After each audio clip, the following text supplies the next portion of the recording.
Hello everyone, welcome back to my channel. आज हम देखेंगे सॉइल मैकेनिक्स के कुछ इम्पॉर्टेंट न्यूमेरिकल्स। मार्च में अपना एसएससी जेई आने वाला है। इसके साथ साथ राजस्थान में स्टेट जेई की वैकेंसीज कभी भी आ सकती हैं और भी स्टेट में जेई की या ए की वैकेंसीज के लिए ये इम्पॉर्टेंट क्वेश्चंस होंगे। एक्चुअली मैं आज गेट के वो क्वेश्चंस देखूंगी जो इजी हैं और जेई के या ए के पेपर में डायरेक्टली रिपीट हो सकते हैं।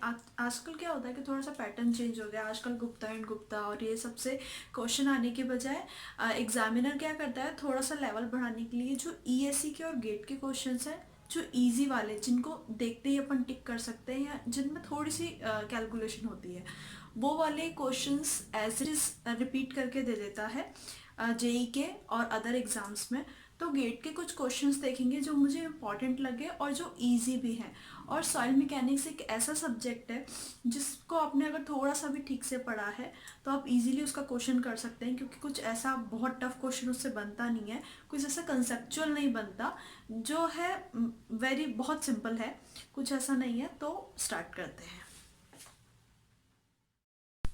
तो फर्स्ट क्वेश्चन अपन देखते हैं। ये गेट में 1991 में 2 मार्क्स में पूछा गया था।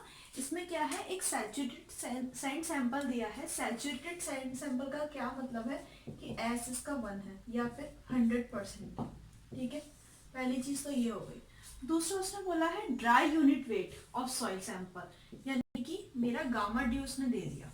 ठीक है, गामा डी इतना दे दिया। अब नेक्स्ट है आपका उसने स्पेसिफिक ग्रेविटी दे दी, स्पेसिफिक ग्रेविटी, और मेरा यूनिट वेट ऑफ वाटर दे दिया 10 किलोन्यूटन पर मीटर क्यूब, और मुझसे पूछ लिया वाटर कंटेंट। बहुत सिंपल है, एक फॉर्मूला अपने को पता होगा, एक रिलेशन होता है ES इज टू WG। ठीक है, मुझे यहाँ पे निकालना है वाटर कंटेंट। स्पेसिफिक ग्रेविटी मेरे पास है, S मेरे पास है, E मेरे पास नहीं है, बट E निकालने के लिए उसने मुझे एक क्लू दे दिया। E निकालने के लिए उसने मुझे ड्राई यूनिट वेट दे दिया। मैं जानती हूँ एक रिलेशन कि यहाँ पे सारी चीजें गिवन है, सिर्फ E अननोन है, तो यहाँ से मैं E निकाल लेती हूँ।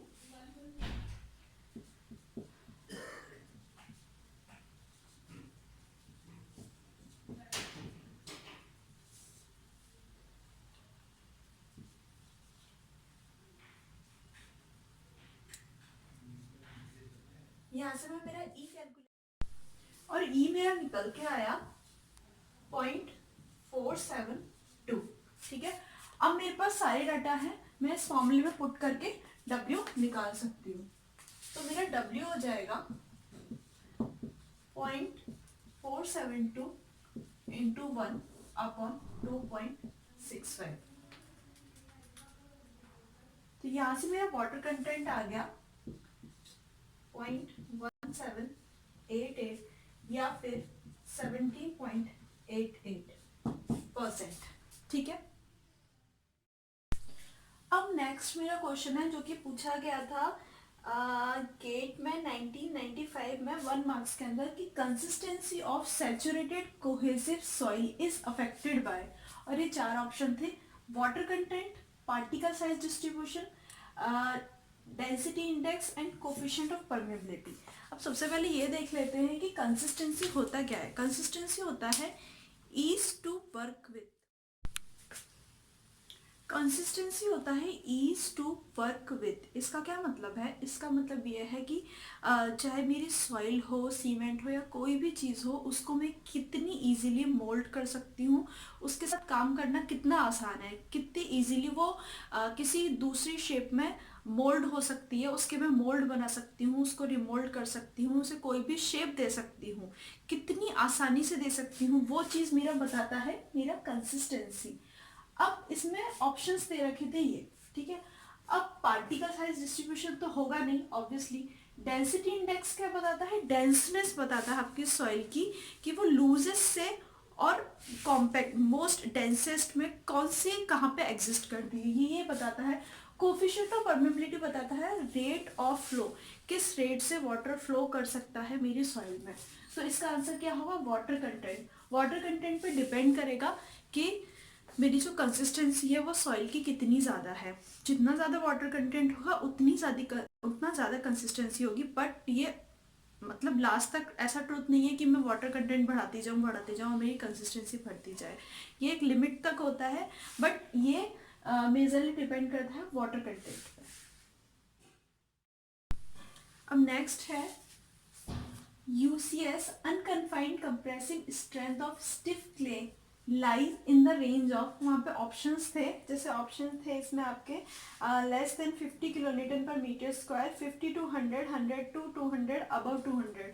तो इसकी रेंज होती है 100 to 200 किलोन्यूटन पर मीटर स्क्वायर। किसकी होती है? स्टिफ क्ले की UCS की रेंज होती है। अब नेक्स्ट है void ratio of soil can exceed unity. ये बोल रहा है कि वॉइड रेशियो ऑफ सॉइल जो है एक से ज़्यादा हो सकता है या नहीं, वन से ज़्यादा हो सकता है या नहीं। तो वॉइड रेशियो क्या होता है? VV अपॉन VS, यानी कि volume of voids upon volume of solids. अब ये बोल रहा है कि ये वन से ज़्यादा हो सकता है कि नहीं। अब वन से ज़्यादा कब होगा? ये वन से ज़्यादा कब होगा? अगर मेरा volume of voids volume of solid से ज़्यादा हो जाए। तो क्या ये पॉसिबल है? ऑब्वियसली पॉसिबल है। अपनी थोड़ी सी सॉइल है, इसमें मैं बहुत सारा पानी डाल दूँ, या फिर मैं सी में जाके 1 चम्मच सॉइल डाल दूँ, तो क्या होगा वहाँ पे? और वॉल्यूम ऑफ वॉइड्स क्या होता है? Volume of water upon volume of air. तो वहाँ पे वॉल्यूम ऑफ वाटर इतना ज़्यादा हो जाएगा कि वॉल्यूम ऑफ सॉलिड्स के कंपेरिजन में वो बहुत ज़्यादा हो जाएगा। तो ये void ratio can exceed unity. अब पोरोसिटी देख लेते हैं। पोरोसिटी होता है VV upon V, volume of voids upon volume of total volume. अब क्या ये एक से ज्यादा हो सकता है? क्या ये पॉसिबल है कि volume of voids total volume से ज्यादा हो जाए? Obviously not. तो ये हमेशा लेस देन 1 होता है, ये कभी एक से ज्यादा नहीं हो सकता। ठीक है। अब नेक्स्ट है आपका सॉइल ट्रांसपोर्टेड बाय विंड। उस सॉइल का नाम बताना था आपको, तो सिंपल है, एओलाइन। एओलाइन सॉइल कौन सी होती है? Transported by wind. नेक्स्ट आपका पूछा है unconfined compressive strength of undisturbed soil upon unconfined compressive strength of disturbed soil. इसमें 4 ऑप्शन दे रखे थे आपका कि क्या होता है। एक्टिविटी होता है, प्लास्टिसिटी होता है, डैम्पिंग होता है, सेंसिटिविटी होता है। तो ये होता है सेंसिटिविटी। ठीक है। UCS upon undisturbed upon UCS of disturbed. अब नेक्स्ट है if soil is dried beyond its shrinkage limit. इसमें 4 ऑप्शन आपके दे रखे थे। अगर सॉइल को मैं बियॉन्ड श्रिंकेज लिमिट ड्राई करती हूँ तो क्या होगा? लार्ज वॉल्यूम चेंज होगा, मॉडरेट वॉल्यूम चेंज होगा, नो वॉल्यूम चेंज होगा, या फिर लो वॉल्यूम चेंज होगा। तो कभी भी श्रिंकेज लिमिट के बियॉन्ड अगर सॉइल को मैं ड्राई करती हूँ तो उसका वॉल्यूम नहीं चेंज होता। सो इसका आंसर होगा नो वॉल्यूम चेंज। अब नेक्स्ट क्वेश्चन है the void ratio specific gravity of soil is 0.65 and 2.72। The degree of saturation in percentage corresponding to water content 20%। क्या क्या गिवन है क्वेश्चन में? वॉइड रेशियो दिया है, specific gravity of soil solid दिया है, एस पूछा है, इन परसेंटेज, और वाटर कंटेंट दिया है। ये तो बहुत सिंपल है। ES is equal to WG लगाओ, S निकालना है मुझे, और मुझे ये दिया है 0.72 और E दिया है 0.65। यहाँ से मैं निकालती हूँ।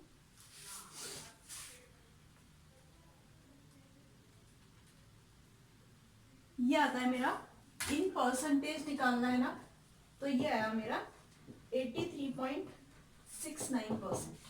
ठीक है। अब सेकंड क्वेश्चन थोड़ा इंपॉर्टेंट है। इसमें क्या बोला है इसने? A borrow pit of soil has dry density. ये बोरोपिट है मेरा इन केस, इसका ड्राई डेंसिटी दी है। A borrow pit soil has dry density 17 kilonewton पर metre cube. How many cubic metre of soil will be required to construct a embankment of 100 kilonewton of 100 metre cube volume with dry density इतना। ठीक है। इसने क्या बोला है? इसने ये बोला है कि ये मेरा बोरोपेट है, ये मुझे एक एम्बैंकमेंट बनाना है। ठीक है। तो मैं कितना वॉल्यूम ऑफ सॉइल यहाँ से लेके जाऊं, अगर मुझे एम्बैंकमेंट बनाना है इस वॉल्यूम का, ठीक है। इन क्वेश्चंस की अप्रोच होती है, अगर आपको दोनों में ई दिया है, वॉइड रेशो दिया है, तो आप इसमें क्या वॉल्यूम ऑफ सॉलिड्स इक्वल करके चलो, क्योंकि जब मैं यहाँ से मेरी सॉइल लेके जाऊंगी तो सारी चीज़ें चेंज हो जाएंगी, वॉइड्स चेंज हो जाएंगे, सारी चीज़ें चेंज हो जाएंगी, बट मेरा वॉल्यूम ऑफ सॉलिड्स चेंज नहीं होगा। अब इसमें ई जैसी की तो कोई टर्म दी नहीं, बट इसने मुझे गामा डी दे दिया, ठीक है। और गामा डी क्या होता है? गामा डी होता है WS upon total volume. Weight of solids भी चेंज नहीं होगा, सारी चीजें चेंज हो सकती है, मेरी वाटर चेंज हो जाएगा, वॉइड्स चेंज हो जाएंगे, पर सॉलिड्स तो मैं जितने यहाँ से लेके जाऊंगी वहां पे उतने ही पहुंचेंगे ना, तो यहाँ पर मैं इक्वेट करूंगी इससे, ठीक है। तो मुझे इसने ये दोनों टर्म दिया, तो यहाँ से मैं WS निकाल लेती हूँ। WS में निकालूंगी तो आएगा 1600 किलो न्यूटन, ठीक है। अब ये चीज यहाँ भी सेम रहेगी जब यहाँ आई है, ठीक है। तो यहाँ का गामा डी मैं पुट कर दूंगी, ये गामा डी है 17 और ये है वॉल्यूम। तो यहाँ से जब मैं वॉल्यूम निकालती हूँ मेरा आता है 94.11।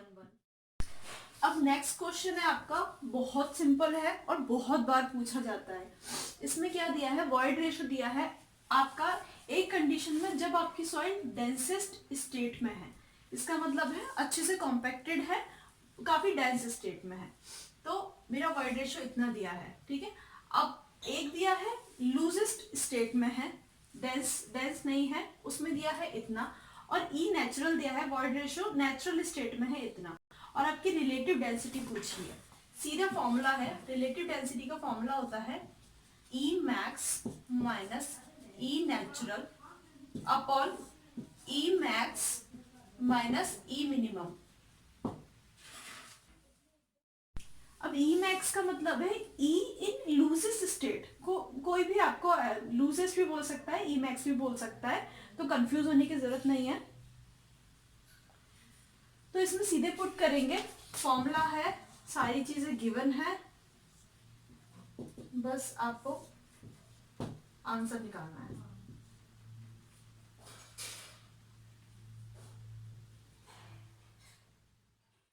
यहां से आपका आरडी आ जाएगा 0.5 या फिर 50%। अब नेक्स्ट क्वेश्चन है, सैचुरेटेड सॉइल मास दे रखा है, टोटल डेंसिटी उसने दी है और वाटर कंटेंट दिया है, और इसने बल्क यूनिट डेंसिटी और ड्राई यूनिट डेंसिटी पूछी है। जब मेरा सॉइल मास सैचुरेटेड कंडीशन में है तो जो उसका सैचुरेटेड वेट होगा वही उसका बल्क वेट हो जाएगा, ठीक है।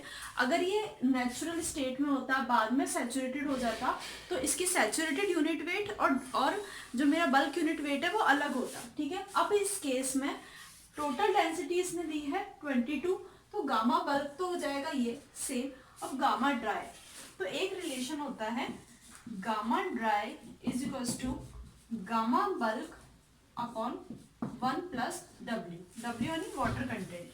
तो यहाँ से मैं गामा ड्राई निकाल लेती हूँ, 22 अपॉन 1 प्लस 0.1, तो ये आ गया मेरा 20 किलो न्यूटन पर मीटर क्यूब।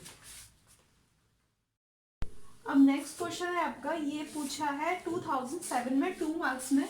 इसने water content of saturated soil दे दिया आपका 30%, specific gravity of soil solids आपके दे दिया 2.7, यूनिट वेट ऑफ वाटर दे दिया 10, और इसने पूछा है gamma saturated unit weight of soil and void ratio of soil.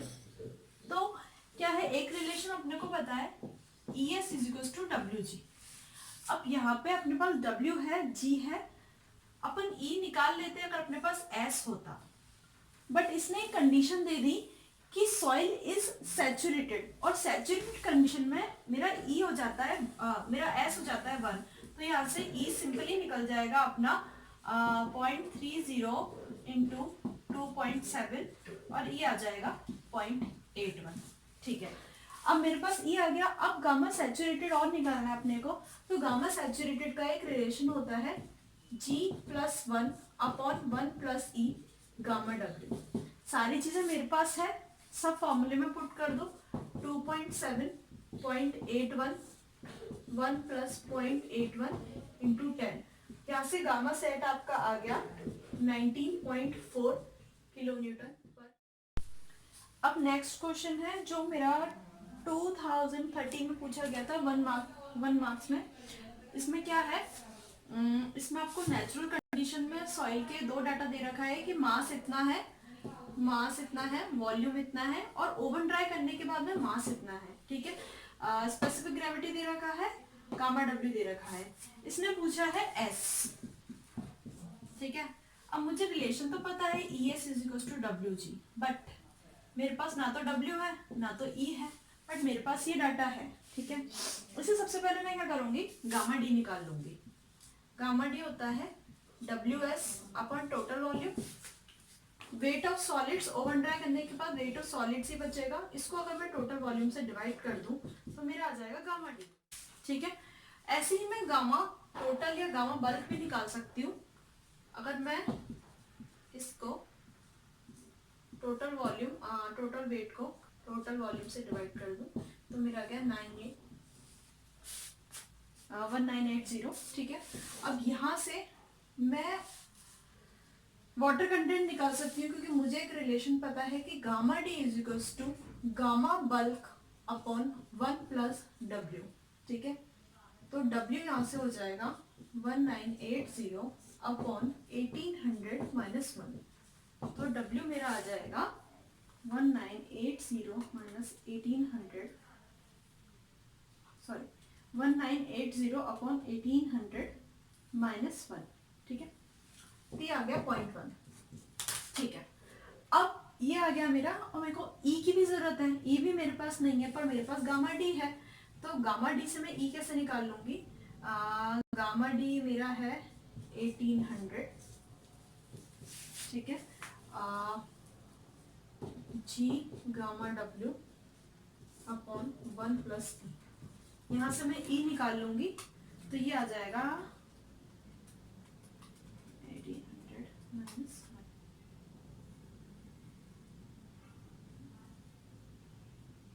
ये आ गया मेरा 0.5। अब ये आ गया मेरे पास 0.5। अब इसके बाद सारी चीजें पुट कर देती हूँ मैं, तो मेरा आंसर आ जाएगा 2.7 1.5। यहाँ से मेरा S निकल के आ गया 0.54।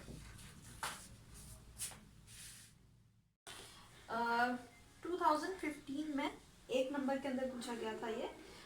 इसमें दिया गया कि फाइन ग्रेन सॉइल है जिसमें आपका सिल्ट का परसेंटेज उन्होंने दे दिया, ठीक है। अब फाइन ग्रेन सॉइल है पूरी, तो सिल्ट का परसेंटेज दे दिया, तो ऑब्वियसली ये 60% है, तो क्ले मेरी 40% हो जाएगी, क्योंकि फाइन ग्रेन सॉइल में दो होती है अपनी, एक होती है आपकी सिल्ट और एक होती है आपकी क्ले। और रेंज क्या होती है इसकी, अगर 75 माइक्रोन से 2 माइक्रोन है तो ये हो जाएगी आपकी सिल्ट, और अगर लेस देन 2 माइक्रोन है, लेस देन 2, तो ये हो जाएगी आपकी क्ले। तो फाइन ग्रेन की रेंज क्या होती है, ओवरऑल रेंज अगर मैं देखूं तो लेस देन 75 माइक्रोन, ठीक है। अब ठीक है, मुझे क्ले परसेंटेज पता लग गया यहाँ से इतने डाटा से। नेक्स्ट उसने दिया है कि soil behave semi solid when water content is 15% and 28%, और soil behaves fluid like when water content is 40%। तो आपको एक्टिविटी निकालना है। सबसे पहले तो आपको पता होना चाहिए एक्टिविटी होता क्या है। एक्टिविटी का फॉर्मूला होता है IP upon percentage of clay in soil, clay percentage of soil, या फिर ये होता है इसका फॉर्मूला। अब IP निकालने का फॉर्मूला मुझे पता है कि liquid limit upon plastic limit, पर ये दोनों ही कुछ क्वेश्चन में गिवन नहीं है, बट मुझे एक डाटा दिया है उसने कि सॉइल बिहेव्स सेमी सॉलिड। अब एटरबर्ग ने 4 स्टेजेस बताई थी सॉइल को, 4 तरीके से क्लासिफाइड किया था, जिसमें स्टेजेस थी आपकी, पहली थी सॉलिड, फिर थी सेमी सॉलिड, फिर थी आपकी प्लास्टिक, और ये थी आपकी लिक्विड। ये आपका हो गया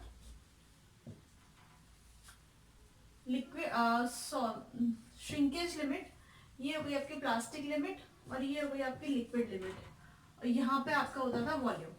ठीक है, अब उसने बोला कि soil behaves semi solid when water content behaves semi solid when water content 15% and 28%, and soil behaves fluid when water content is 40%।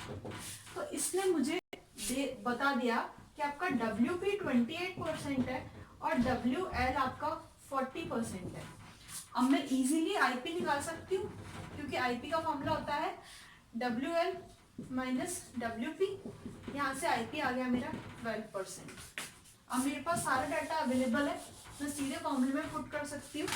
तो मेरा एक्टिविटी हो जाएगा आपका 12% अपॉन 40%। तो 12% अपॉन 40% कितना आ जाएगा? 0.3। इसका आंसर हो जाएगा 0.3। अब नेक्स्ट क्वेश्चन है आपका 2015 में पूछा गया था 1 नंबर के अंदर। इसमें है कि अगर water content of fully saturated soil आपको दे दिया 100%, तो इसने इस लाइन में 2 चीज बोली कि वाटर कंटेंट मेरा 100% है फॉर फुली सैचुरेटेड। तो फुली सैचुरेटेड का एस भी 100% होता है। तो अपने को ई पूछा है, अपने को इन सब में एक रिलेशन पता है कि E S is equal to W G होता है। ये 1 है, ये 1 है, तो ई किसके इक्वल हो जाएगा? स्पेसिफिक ग्रेविटी के। तो इस वीडियो में मैंने कुछ सॉइल के इंपॉर्टेंट क्वेश्चंस डिस्कस किए चैप्टर 1 से, यानी कि प्रॉपर्टीज ऑफ सॉइल से। नेक्स्ट वीडियो में मैं आगे वाले चैप्टर से भी डिस्कस करूंगी। इसमें मैंने गेट के ही डिस्कस किए। नेक्स्ट वीडियो में मैं गेट के ESE के दोनों के जो मुझे इंपॉर्टेंट लगेंगे मैं वो डिस्कस करूंगी। आजकल कोई भी स्टेट का का एग्जाम हो, JEE का एग्जाम हो, वो डायरेक्टली जो ईजी वाले क्वेश्चन होते हैं ES के और गेट के, और जो पुराने मतलब जैसे कि 2007-8 या इससे पहले पूछे जाते थे, उनका लेवल इतना हार्ड नहीं होता था। आजकल लेवल बहुत हार्ड हो गया है, वो सीधे आपसे पूछ लेता है। बट सॉइल मैकेनिक्स का ऐसा है कि अगर आपको फॉर्मूले याद हैं, इसमें कुछ ऐसा हार्ड एंड फास्ट कॉन्सेप्ट नहीं होता, सिर्फ कुछ चैप्टर्स में छोड़ दो, उसमें समझना पड़ता है। जैसे चैप्टर 1 है, इसमें अगर आपको मोस्ट ऑफ द क्वेश्चंस पूछे जाते हैं जो रिलेशंस है, जैसे गामा डी का रिलेशन है, गामा सैचुरेट का है, ES is equal to WG, और बहुत सारे ऐसे कुछ रिलेशन है। अगर ये रिलेशंस आपको याद है तो आप सीधे क्वेश्चन कर सकते हैं, अगर आप नहीं याद तो आप क्वेश्चन को अप्रोच नहीं कर सकते। तो इम्पॉर्टेंट है कि आप चैप्टर 1 में, और इस चैप्टर 1 की स्पेशलिटी ये है कि पूरी सॉइल से लगभग 30, अगर पूरी सॉइल से अगर उसने 10 क्वेश्चन पूछे हैं या 12 क्वेश्चन पूछे हैं, तो 3-4 क्वेश्चन तो उसमें फर्स्ट चैप्टर के ही होंगे। और जो ये प्रॉपर्टी ऑफ सॉइल है, इससे हर एग्जाम में क्वेश्चन पूछा जाता है, मोस्ट ऑफ द एग्जाम में पूछा जाता है, और बहुत इजी होता है, और मोस्ट ऑफ द टाइम या तो फॉर्मूले से हो जाता है, या फिर वो वाला जो इम्बैकमेंट वाला और जो बोरोपिट वाला, उसमें या तो ई दे देगा आपको या गामा डी दे देगा, उससे होता है, उससे एक थोड़ा अच्छा क्वेश्चन बनता है, और एक आपका श्रिंकेज बनता है। तो नेक्स्ट में मैं देख लूँगी श्रिंकेज लिमिट का कोई अच्छा क्वेश्चन मुझे देखा तो मैं वो नेक्स्ट चैप्टर में ऐड ऑन कर दूँगी। इस वीडियो के लिए इतना ही। If you like this video then please subscribe to my channel. Thank you so much for watching.